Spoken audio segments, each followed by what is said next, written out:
In case you missed our last video, we spent our first of 2 weeks in Poland exploring the southern region, from hiking beautiful mountains to trying traditional mountain foods in Zakopane and eventually ending up in the vibrant city of Kraków.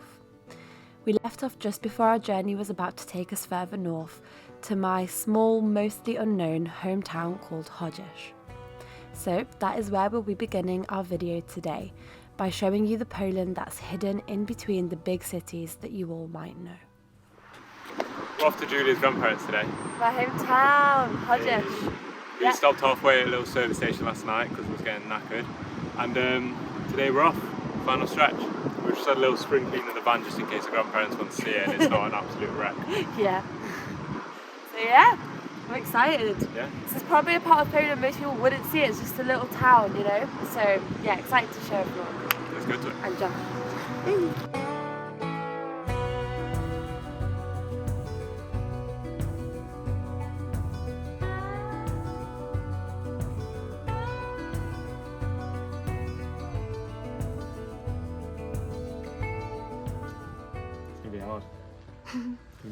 It's like leaving your house. Oh, bye Stanley.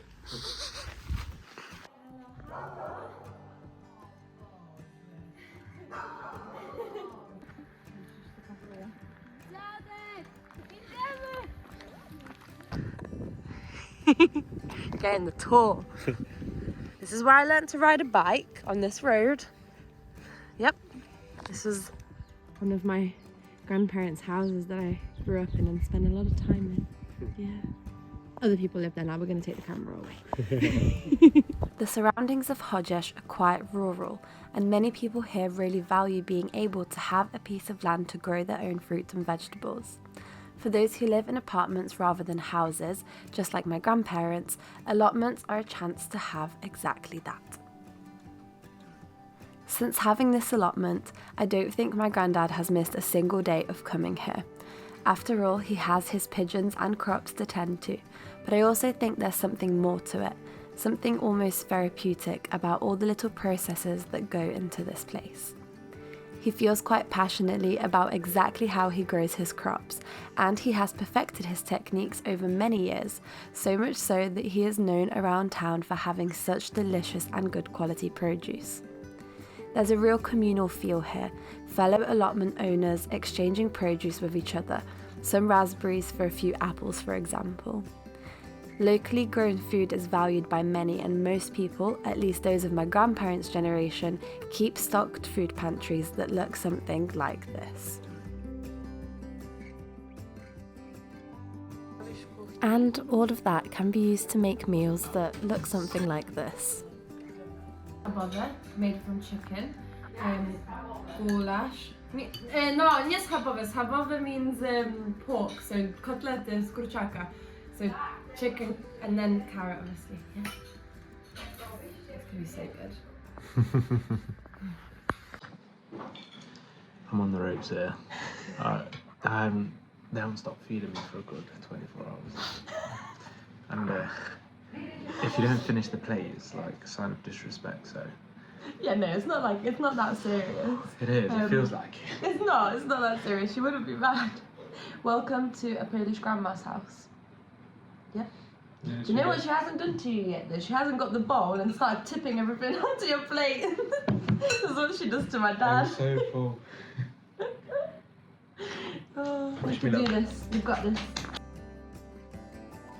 One of the things I love most here is how deeply intertwined with nature this town is, surrounded by forest and built around 3 beautiful lakes. The majority of my childhood memories are set outside, climbing hay bales, swimming in lakes, or running around in the forest. Josh is trying his first ever Polish waffle. The thing about being in a place where you're catching up with family you haven't seen in a couple years is that sometimes you forget to pick up the camera. But even without the perfect transitions, we wanted to share this time with you, as it was probably one of the most special weeks of the whole trip.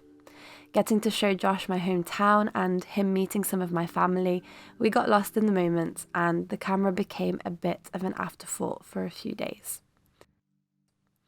Our time in Chodzisz came to an end, but there were a lot more exciting things up ahead as we headed to the city of Poznan to see more family and friends. But first, we parked up at this amazing forest campsite for a few days of recharging in nature.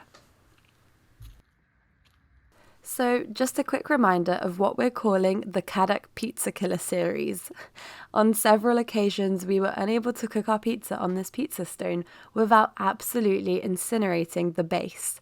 But we may have finally had a breakthrough. So I think we figured out, your head looked well with them. The trick is loads and loads of flour, way more flour. Look at it, with first pizza after 5 tries we haven't burnt. Hey! I'm so happy. Oh, this is gonna be so good. Trying to eat.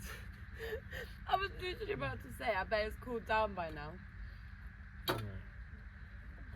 No.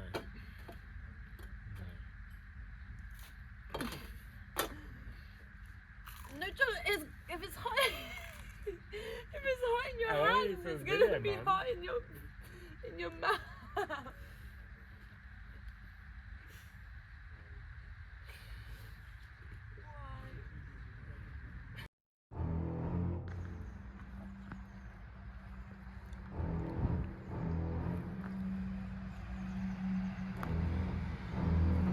Good evening. We decided to make the most of this campsite and have a barbecue with a couple of my friends who live in Poznan. We spent the night catching up, enjoying delicious food and playing competitive games of Uno.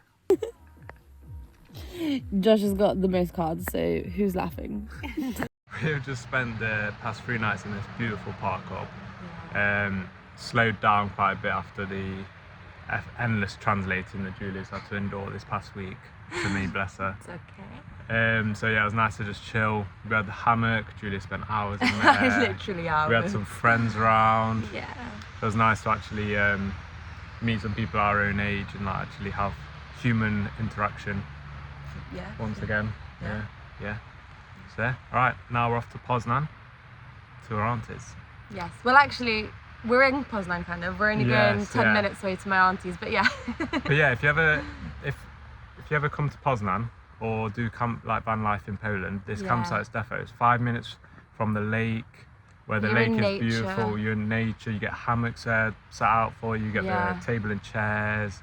But the city's only probably And half it's- an hour bus yeah, ride away, so yeah. you can still explore. It's beautiful. Lidl's only 5 minutes away, and what is it? It's only £15 in English money when you convert Yeah. it. £15 Well, a night. We got a lower price for having like a van, not like a big camper. If you have like a big camper, it's still cheap though. It's only probably like £20. £20. £20 Yeah. a night. Really so it's good. cheap for the facilities and how Yeah. close it is to Showers, the lake. toilets. It's perfect. So yeah, right, we're off now. Yeah. Well, we might get some footage there. Yeah. Yeah, we'll show you. So, okay, we didn't quite get any footage there, but this next day was set to be a very exciting one, with a pretty special birthday surprise awaiting Josh as we headed into the city centre.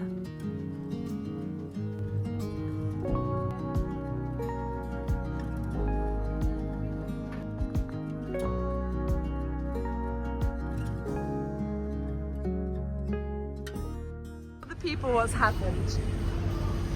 What has happened, Josh? We're sightseeing in Poznan, and Poznan's a building site. It's like it's not what I expected. No, it's not really the Poznan that I wanted to show you at all. But what do you think anyway? Do you like Poznan? A bit muddy. Bit muddy.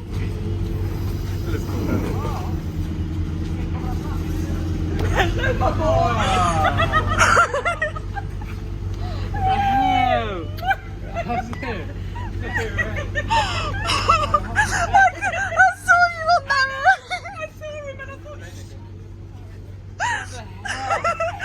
Did you not have any idea?